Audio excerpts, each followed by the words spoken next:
มาเก็บผักหวานป่าเด้อจ้ามีหอดแมงจักระจันห่องให้ฟังธรรมชาติคักบ่คะธรรมชาติ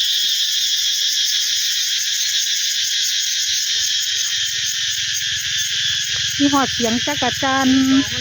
เห็นอยู่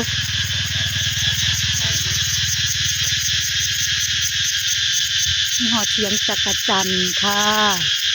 เก็บผักหวานป่า